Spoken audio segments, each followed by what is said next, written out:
Hi, good afternoon. Welcome to Story Time. Today we're going to continue with chapter 14 of Matilda.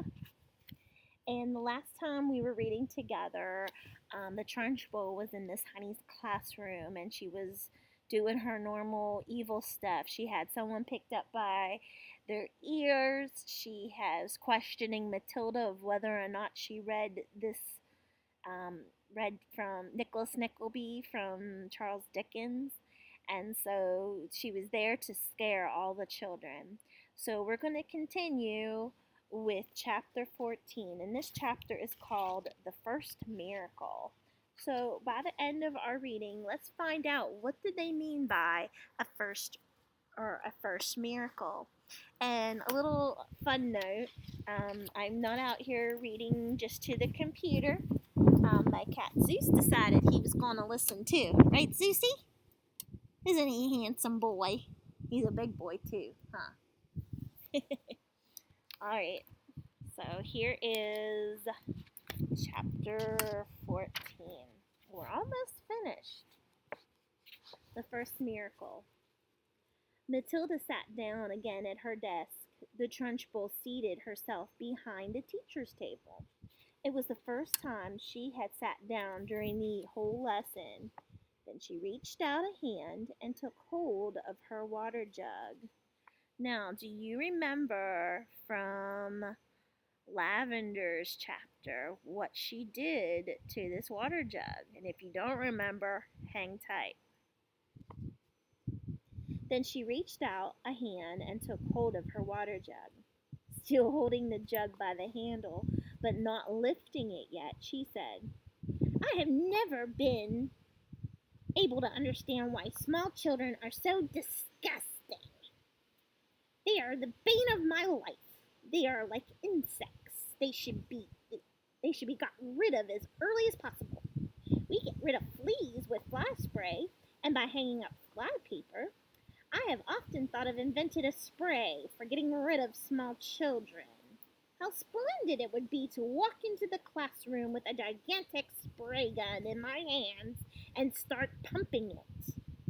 Or better still, some huge strips of sticky paper. I would hang them all around the school and you'd all get stuck to them and that would be the end of it. Wouldn't that be a good idea, Miss Honey?" If it's meant to be a joke, headmistress, I don't think it's a very funny one," Miss Honey said from the back of the class. "You wouldn't, would you, Miss Honey?" the Trunchbull said. "And it's not meant to be a joke. My idea of a perfect school, Miss Honey, is one that has no children in it at all. One of these days I shall start up a school like that. I think it'll be very successful." "The woman's mad," Miss Honey was telling herself. "She's round the twist. She's the one who ought to be rid of." The Trunchbull now lifted the large blue porcelain water jug and poured some water into her glass. And suddenly, with the water, out plopped a long, slimy newt straight into her glass. Plop. So, here's the picture of that. The Trunchbull let out a yell, and she leapt off her chair as though a firecracker had gone off underneath her. And now the children also saw the thin, slimy, yellow-bellied lizard-like creature twisting and turning in the glass. And they squirmed and jumped about as well, shouting, "What is it? Oh, that's disgusting! It's a snake! It's a baby crocodile! It's an alligator! Look out, Miss Trunchbull!" cried Lavender. "I bet it bites." The Trunchbull, this mighty female giant, stood there in her green pants, quivering like they say a blancmange, but I don't know what that is. She was especially furious that someone had succeeded in making her jump and yell like that, because she prided herself on her toughness. She stared at the creature and wriggling in the glass. Curiously enough, she had never seen a newt before. Natural history was not her strong point. She hadn't the faintest idea of what that thing was. It certainly looked extremely unpleasant. Slowly she sat down again in her chair. She looked at this moment more terrifying than ever. The fires of fury and hatred were smoldering in her small black eyes. Matilda! She barked. Stand up! Who, me? Matilda said. What have I done? Stand up, you disgusting little cockroach. I haven't done anything, Miss Trunchbull. Honestly, I haven't. I've never seen that slimy thing before. Stand up at once, you filthy little maggot. Reluctantly, Matilda got to her feet. She was in the second row. Lavender was in the row behind her, feeling a bit guilty. She hadn't intended to get her friend into trouble. On the other hand, she was certainly not going to own up to it. You are a vile, repulsive, repellent, malicious little brute, the Trunchbull was shouting. You are not fit to be in the school. You ought to be behind bars. That's where you ought to be. Shall have you drummed out of this establishment in utter disgrace. I shall have the prefects to chase you down the corridor and out the front door with hockey sticks. I shall have the staff escort you home under armed guard. And then I shall make absolutely sure that you are sent to a reformatory for delinquent girls for a minimum of 40 years. The Trunchbull was in such a rage that her face had taken on a boiled color. Little flecks of froth began gathering at the corners of her mouth.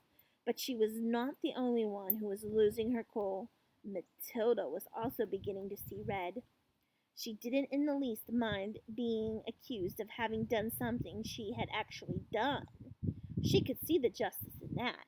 It was, however, a totally new experience for her to be accused of a crime that she definitely had not committed.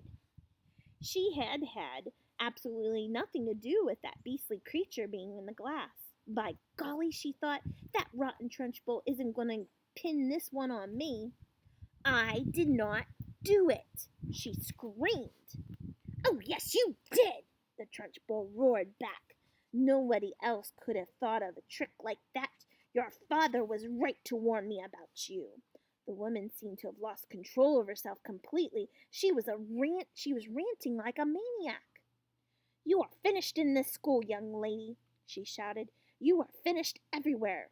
I shall personally see to it that you are put in your place, where not even the crows can lay their droppings on you. You will probably never see the light again. I'm telling you, I didn't do it, Matilda screamed, and I've never seen a creature like that in my life. You have put a crocodile in my drinking water, the Trunchbull yelled back. There is no worse crime in the world against the headmistress. Now sit down and don't say a word. Go on, sit down at once. I'm telling you, Matilda shouted, refusing to sit down. I'm telling you to be quiet, the Trunchbull roared, and if you don't be quiet at once and sit down, I shall remove my belt and let you have it with the end of my buckle. Slowly, Matilda sat down. Oh, the rottenness of it all, the unfairness. How dare they expel her for something she hasn't done? Matilda felt herself getting angrier and angrier and angrier, so unbearably angry that something was bound to explode inside her very soon.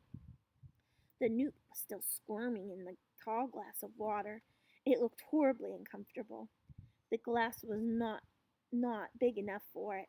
Matilda glared at the Trunchbull. How she hated her.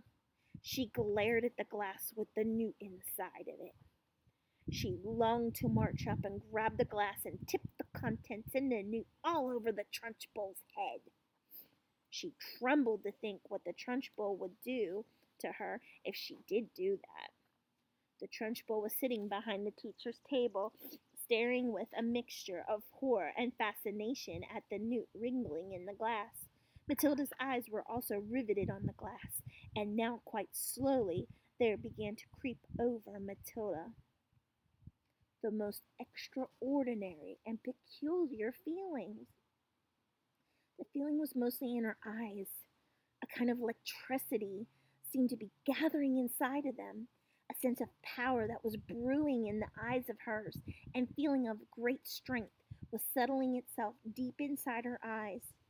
But there was also another feeling, which is somewhat something else altogether, and which she could not understand. It was like flashes of lightning. Little waves of lightning seemed to be flashing all over her eyes. Her eyeballs were beginning to get hot, as though a vast energy building up somewhere inside them. It was an amazing sensation. She kept her eyes steadily on the glass, and now the power was concentrating itself in one small part of her eye and growing stronger and stronger, and it felt as though millions of tiny little invisible arms with hands on them were shooting out of her eyes towards the glass she was staring at. Tip it, Matilda whispered. Tip it over. She saw the glass wobble. It actually tilted backwards a fraction of an inch, then rightened itself back up again. She kept pushing it with all those millions of invisible little arms, and the hands were reaching out from her eyes, feeling the power as if it was flashing straight from the two little black dots in her very center of her eyeballs. Tip it, she whispered again. Tip it over. Once more the glass wobbled. She pushed harder still, willing her eyes to shoot out more power.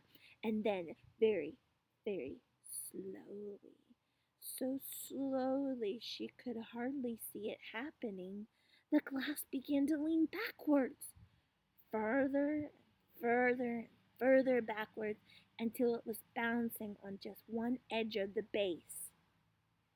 And there it teetered for a few seconds before finally toppling over and falling with a sharp tinkle on the desktop.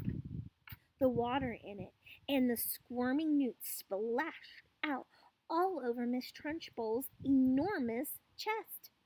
The headmistress let out a yell that must have rattled every window pane in the building for the second time in the last 5 minutes. She shot out of her chair like a rocket. The newt clutched desperately onto her cotton shirt, where it covered her great chest, and there it clung with its little claw-like feet. The Trunchbull looked down and saw it, and she bellowed even louder, and with a swipe of her hand she sent the creature flying across the classroom. It landed on the floor beside Lavender's desk, and very quickly she ducked down to pick it up and put it in her pencil box for another time. A newt, she decided, was a useful thing to have around. The Trunchbull, her face was more like a boiled ham than ever, was standing before the class quivering with fury.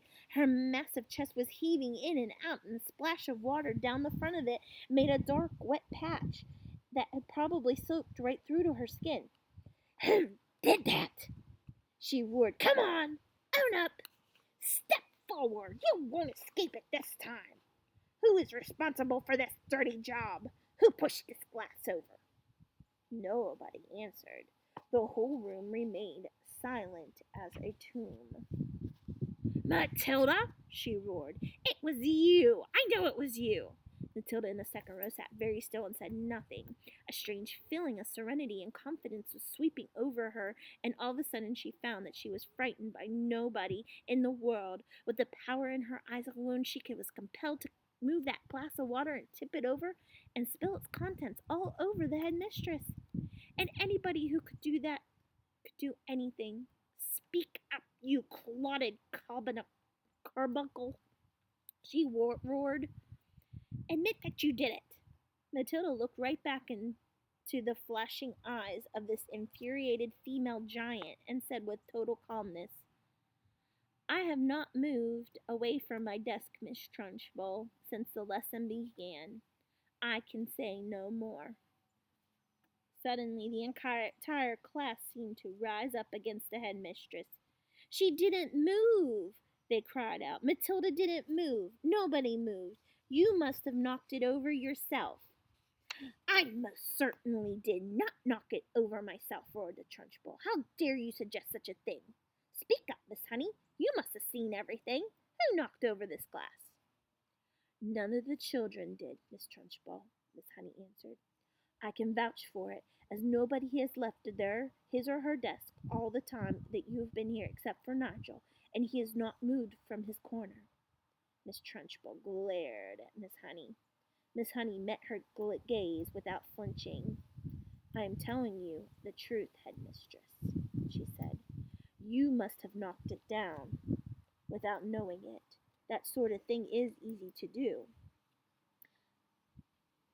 "I'm fed up with you, useless bunch of midgets," roared the Trunchbull. "I refuse to waste any more of my precious time in here." And with that she marched out of the classroom, slamming the door behind her. In the stunned silence that followed, Miss Honey walked up to the front of the class and stood behind her table. "Phew," she said. "I think we've had enough school for one day, don't you? The class is dismissed. You may all go out to the playground and wait for your parents to come to take you home." And that was the end of the first miracle. So, do you have an idea what the first miracle was? If you have an idea, why don't you send me a message and we can talk about it? Until then, have a great afternoon.